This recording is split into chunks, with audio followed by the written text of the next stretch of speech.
In the top stories, the Nevis Island administration and the federal government have met to resolve the concerns surrounding the Destiny project. Regionally, Haitian police are searching for a senior education official who was kidnapped over the weekend, and a magnitude 7.1 earthquake has struck southwest Japan, causing widespread damage.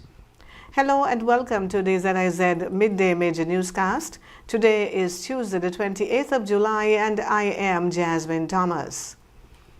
Nevis's Premier Mark Brantley says recent high-level discussions have produced progress on the Destiny Special Sustainability Zone project. Brantley said a July 22nd meeting involving the federal government and the Nevis Island administration addressed concerns raised by Prime Minister Dr. Terence Drew, positioning the project to move forward. The Premier also explained the legal framework governing the project.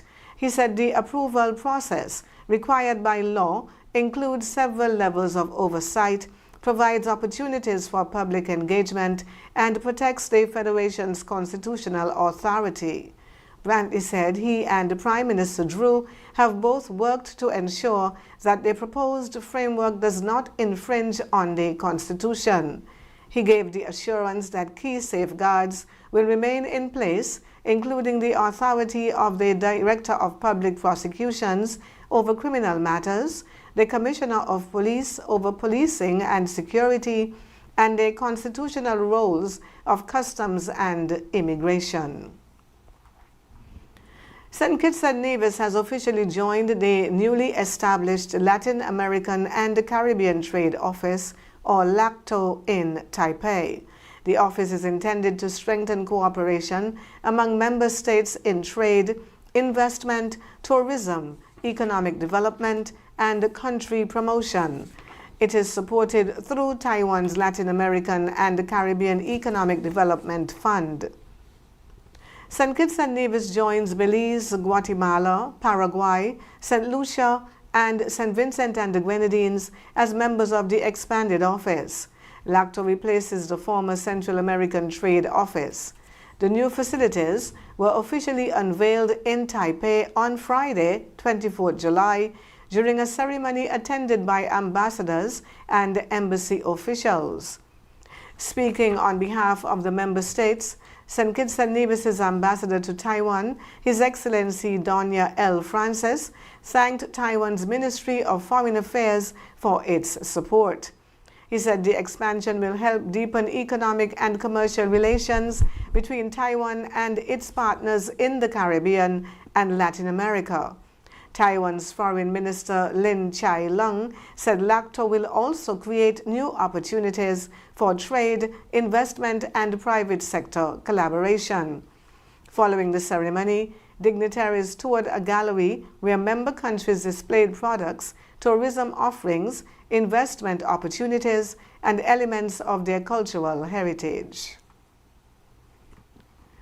St. Kitts and Nevis swimmers Skylar Connor and Jonathan Essien Bardales delivered credit performances on the final day of competition in the pool at the 2026 Commonwealth Games in Glasgow, Scotland. Competing in the women's 50-meter freestyle, Connor recorded a personal best of 29.68 seconds. The performance further highlighted her development as one of the Federation's promising young female swimmers. Essien Bardales also produced a strong performance in the men's 50-meter butterfly, finishing in 26.59 seconds. The Glasgow Games marked the first time St. Kitts and Nevis sent swimmers to compete at the Commonwealth Games. On the regional scene, Haitian police are searching for a senior education ministry official who was kidnapped as the country continues efforts to strengthen security ahead of national elections.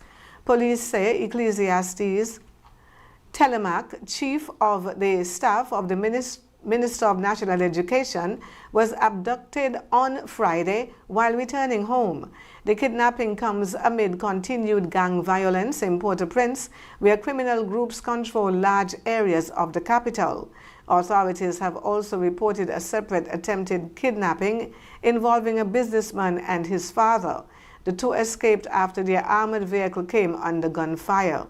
As part of its security response, the Haitian National Police has deployed 30 newly graduated officers to strengthen law enforcement in key areas. Prime Minister Alex Didier Filzam has reaffirmed his government's commitment to providing the security and resources needed to hold free, credible, and transparent elections.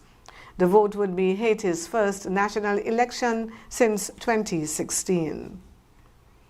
And authorities in the Bahamas have intercepted a sailing vessel carrying 54 Haitian nationals and suspected illegal drugs near Norman's Cay.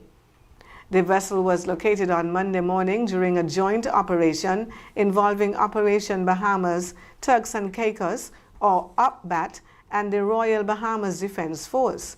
Officers found 47 men, 6 women, and 1 juvenile female on board. A search of the vessel also uncovered suspected marijuana and cocaine. 4 Haitian men were arrested in connection with the drugs and handed over to the Drug Enforcement Unit for further investigations. Authorities estimated the street value of the suspected marijuana at $21,000, while the suspected cocaine was valued at $520,000. The remaining 50 Haitian nationals were transferred to the Department of Immigration for processing. Investigations are continuing. On the international scene, a powerful magnitude 7.1 earthquake has struck southwest Japan, causing widespread damage and forcing hundreds of thousands of people to evacuate. The earthquake hit Kyushu Island on Tuesday afternoon, prompting a tsunami warning that was later lifted. Emergency officials say people remain trapped after part of an AEON shopping center in Kumamoto Prefecture collapsed following an apparent explosion. Local media have reported cracked roads, damaged bridges, building fires, and widespread power outages. Train services have also been suspended across the affected area. Japanese Prime Minister Sane Takaichi said several people have been injured, with dozens receiving treatment in hospital. Thousands of emergency personnel, including members of the Self-Defense Force, have been deployed as rescue operations continue. Authorities are also warning residents to prepare for strong aftershocks. The International Atomic Energy Agency said the Sandai nuclear power plant, about 100 kilometers from the epicenter, was not damaged and continues to operate safely. And firefighters in southwest France are continuing to battle major wildfires as the Gironde region prepares for another heat wave. More than 2,000 firefighters have been deployed to contain the blazes, which have destroyed hundreds of homes and forced more than 200,000 people to evacuate. Authorities have ordered additional evacuations from campgrounds near the coast, while residents in nearby communities have been told to prepare to leave at short notice. Bordeaux is not currently under direct threat, but worsening air quality has prompted health warnings, with residents urged to remain indoors. French President Emmanuel Macron has described the wildfires as the country's most challenging since the Second World War. Temperatures in the region are expected to reach 40 degrees Celsius, raising concerns that the extreme heat could fuel the flames as efforts continue to bring the fire under control. In today's weather, a weak tropical wave is moving across the area, while an upper-level trough could help to increase shower activity at times during the next 24 hours. Today will be partly sunny with a 40% chance of a brief passing shower. Tonight will be fair to partly cloudy with occasional cloudy spells and a 60% chance of brief overnight showers.